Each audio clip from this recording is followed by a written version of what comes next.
Bien, bonjour à tous. Il est maintenant temps de parler en fait, de la vidange des aquifères, de comment ils étaient alimentés. On va examiner maintenant la façon dont ils sont vidangés. Cette vidange, qu'on appelle aussi décharge des aquifères, est effectuée par le biais des échanges nappe-rivière, d'un côté, mais aussi par les sources.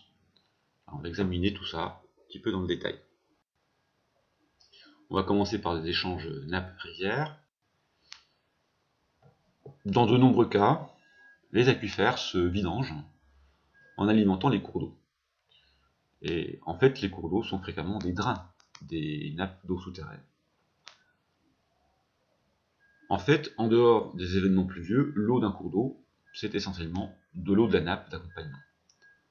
Et le niveau d'eau dans le cours d'eau est lui-même à l'équilibre avec le niveau piézométrique de la nappe.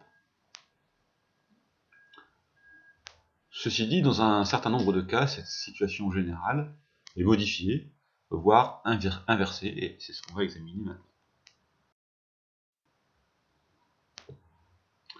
Par exemple, lorsqu'il pleut, eh bien, l'alimentation du cours d'eau rapide et directe par le ruissellement superficiel et hypodermique, eh bien, cette alimentation va faire monter le niveau d'eau dans la rivière, conduisant à l'inversion des échanges nappe-rivière.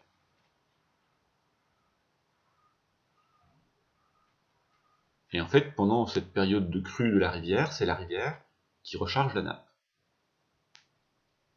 Ceci dit, en région tempérée, cette phase d'inversion des écoulements ne dure que quelques jours au maximum. Et en fait, c'est fonction de la durée de la crue, tout simplement.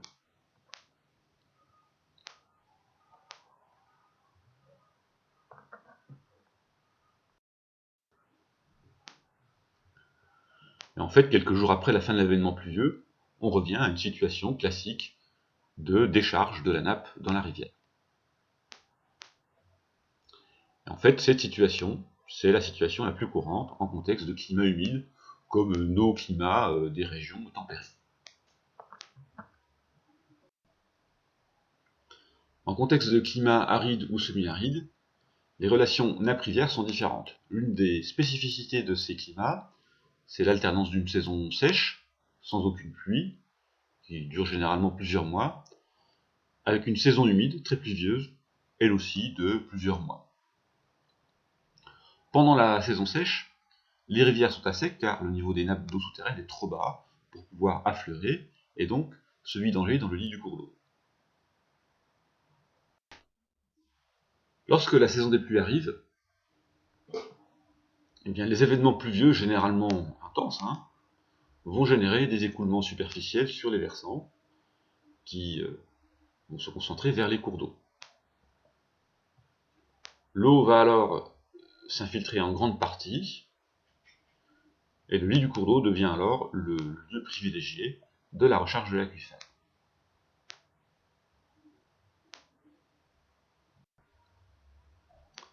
Alors évidemment, l'arrêt de l'événement pluvieux provoque l'arrêt des écoulements superficiels, et donc l'arrêt de la recharge de l'aquifère quelques heures plus tard. Cependant, la succession des événements pluvieux, accompagnée de la recharge de l'aquifère, va permettre au niveau piézométrique de tout simplement de remonter jusqu'à affleurer dans le lit de la rivière, et ainsi pouvoir se vidanger dans la rivière. Et ce, y compris en dehors des événements pluvieux. L'écoulement de l'eau est alors maintenu sur plusieurs semaines sans interruption.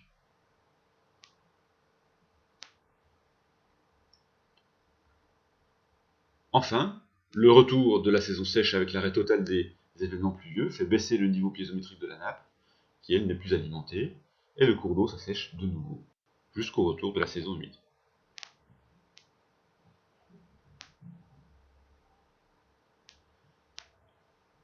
Il y a une deuxième façon de vidanger les aquifères, ce sont les sources. Les sources ne sont rien d'autre que l'émergence d'une nappe d'eau souterraine, autrement dit, une source, est la manifestation de l'affleurement de la surface piézométrique d'une nappe. En d'autres termes encore, une source, c'est tout simplement l'intersection de la surface piézométrique d'une nappe et de la surface topographique. On va brièvement voir les différents types de contextes conduisant à l'occurrence de sources, sans que cette typologie soit exhaustive. Surtout, on va voir les cas les plus fréquents, voire les plus spectaculaires. Le contexte le plus simple, c'est le suivant. On a une dépression dans la surface topographique, qui est l'occasion, en fait, de faire affleurer la surface piézométrique d'une nappe libre très superficielle. On parle alors de source de dépression. Alors on va trouver ici un contexte géologique plus complexe, mais cependant très courant, de formations sédimentaires peu déformées, recoupées par l'érosion. La surface topographique recoupe alors le contact entre l'aquifère et son substratum imperméable. En conséquence, la surface topographique recoupe également la surface piézométrique de la nappe, donnant lieu à des sources de contact. Ces sources de contact sont disposées tout le long du contact aquifère-substratum imperméable. Voilà, dans le cas qui est présenté ici, eh bien en fait, on a un substratum imperméable qui soutient la présence d'un premier aquifère, qui est lui-même séparé de l'aquifère le plus superficiel par un autre écran imperméable. On a donc en fait deux aquifères avec deux nappes d'eau souterraines et la présence d'une vallée et donc de l'incision de ce système tabulaire par l'érosion va en fait provoquer le recoupement des deux surfaces piézométriques par la surface topographique, donnant lieu à deux lignes de source.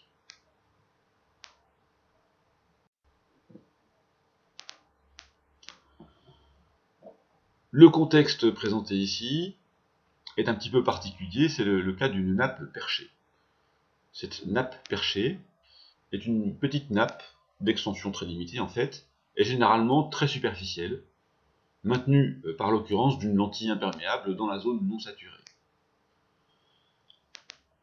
L'intersection de la topographie avec cette lentille argileuse donne lieu à de petites sources, généralement à faible débit, et non pérennes, car en fait la nappe perchée de faible extension comme on l'a dit, est rapidement tarie en été la plupart du temps. Le cas qui est présenté ici correspond au contexte de source sur faille. Alors c'est pas systématiquement ce contexte-là, mais c'est un contexte de source sur faille.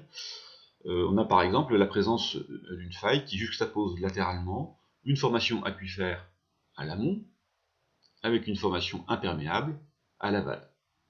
Cette sorte de barrage oblige la surface piézométrique à remonter au voisinage de la nappe. Remontée d'autant plus aisée que la faille est aussi un lieu de discontinuité géologique avec une conductivité hydraulique élevée.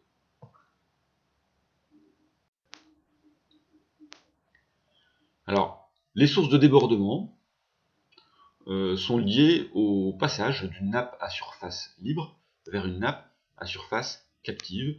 C'est ce que représente ce schéma de contexte géologique particulier ici.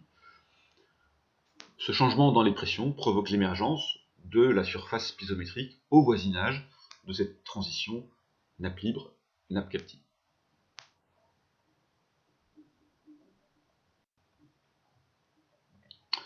Alors, le contexte des karstes, c'est-à-dire des formations calcaires affectées par une dissolution intense du carbonate de calcium, qui provoque la formation de conduits et de puits de grande taille, décimétriques à métriques, eh bien, ce contexte de karst permet l'occurrence de sources qui sont nombreuses et variées.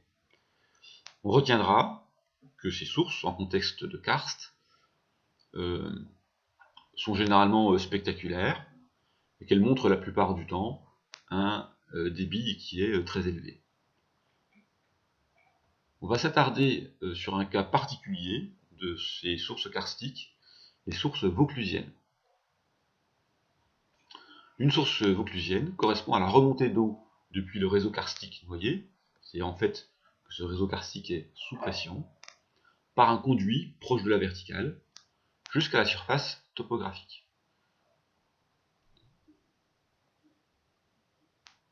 C'est une des plus fameuses sources de ce type, la fontaine de Vaucluse, qui est située dans le département du même nom, qui a donné son nom à cette typologie particulière de source vauclusienne. Voilà, alors la fosse d'Yonne, par exemple, c'est un exemple régional typique de source vauclusienne. Elle est très connue des spéléologues, hein, et comme on le voit sur cette coupe schématique, en fait l'émergence d'un karst noyé relativement étendu. Voilà. Alors on a fait le tour de la question de la vidange des nappes d'eau souterraines, qui dans les faits donne lieu aux sources et permet l'écoulement des cours d'eau pendant la plus grande partie du cycle hydrologique, y compris en dehors des événements pluvieux. Sous nos climats, c'est la vidange des nappes d'eau souterraines qui maintient un débit minimum pendant la période estivale. Ça c'est très clair. On va donc s'intéresser par la suite au débit des cours d'eau. On y a déjà fait référence à plusieurs reprises, mais on va dans les exposés suivants se focaliser plus spécifiquement dessus.